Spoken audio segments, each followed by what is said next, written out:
In the underworld, many men claim they ended up in hell because they're wise, when in fact, they should be in heaven. Demons tested whether this was true by sending one of their own to society as a bachelor. But not long after, the same demon came walking back to hell. He told the demons that these men were indeed good and done dirty by the wise, and that is exactly why they deserve to be in hell. For this demon's name is Niccolo Machiavelli, the father of modern politics, who tried to warn us that being good alone isn't enough when evil is in charge. And this applies to the workplace. Study says that Machiavellian tactics had a 28% advantage at interviews and were up to 31% more likely to be managers. So if you refuse to lie, manipulate, sabotage, and flatter your way up, you may have a 30% disadvantage compared to those who are willing to do anything to get what they want. I've met one of these people myself. He was American, charismatic, and the kind of person who spent serious amount of time on his hair.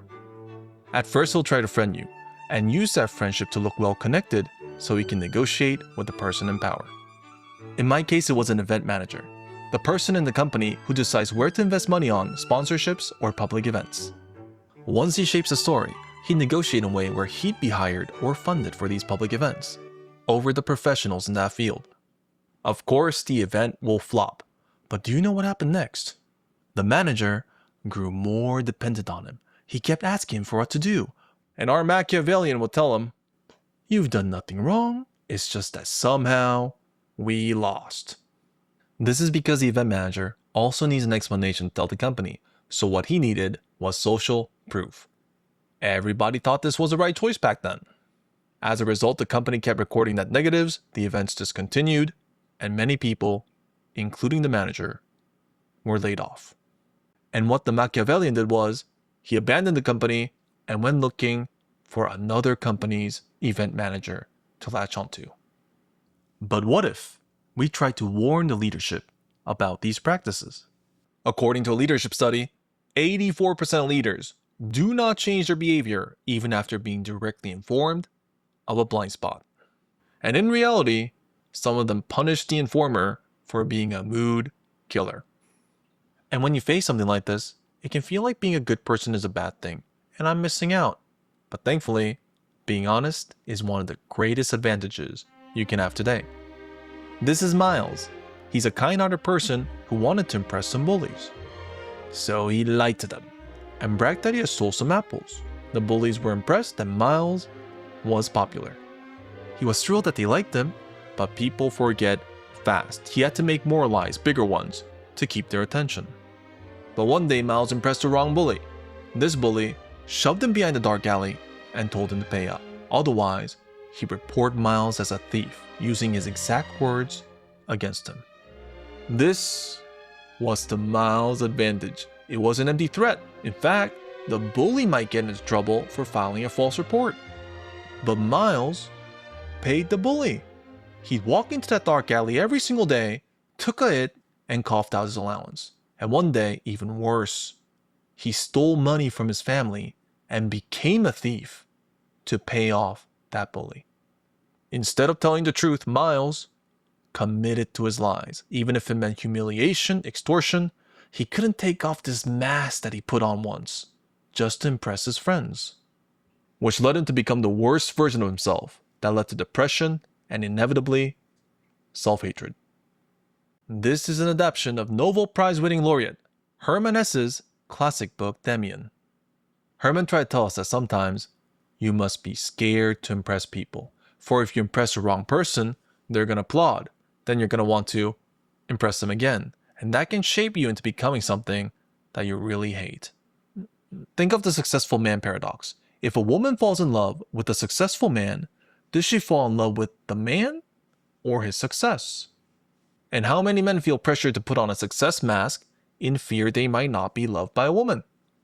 A mismatch in identity creates a strong sense of confusion, of which psychologist Carl Jung calls the shadow. But long ago, there was a man who figured out how to get rid of this Jungian shadow by using a lamp. There's a man named Diogenes, and in the middle of the day, he held out a lamp saying that he is looking for an honest man.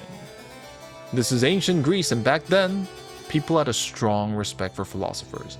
Among them was King Alexander the Great.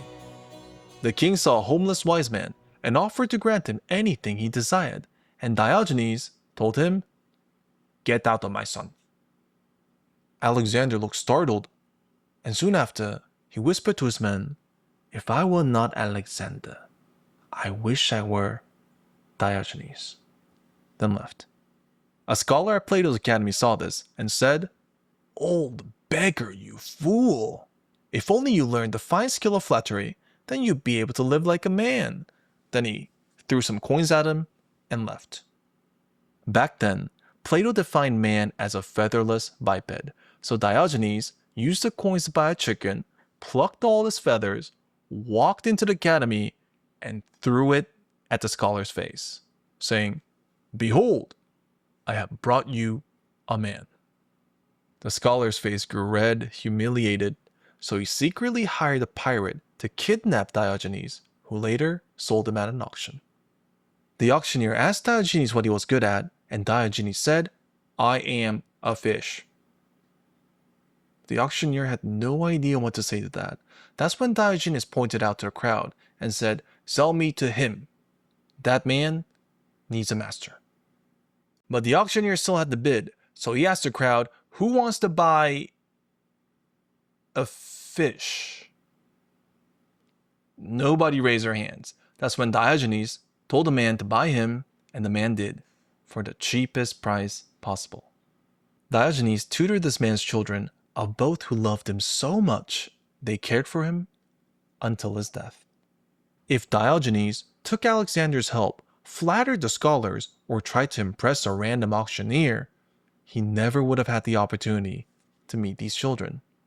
And he also would have never been seen by a man who was astonished by Diogenes' way of living, that he studied him thoroughly and later taught a pupil who grew up to become the father of Stoicism. So if you ever wonder being a Machiavellian is the best way to live, remember that Machiavelli lived to 58, Diogenes lived to 90. It's case by case, but stress matters a lot. I think of it as Machiavelli short-term thinking and Diogenes long-term thinking. Furthermore, there are billions of people on this planet. If we were to meet 1,000 people every single day, we'd meet 36.5 million, and that's if we lived 100 years. So if you don't send the right signals to the right crowd so they can find you, you're most certainly going to miss out on a lot of people who will love and cherish you. That's the argument behind complete and total honesty. Okay, today's bonus content is going to be about the importance of journaling. A psychologist said, writing for about 15 minutes about anything that bothers you helps your brain communicate with your emotions and closes that loop. That's why journaling helps us quiet down our thoughts so we can stay positive, let go of the past, and stay focused on our work.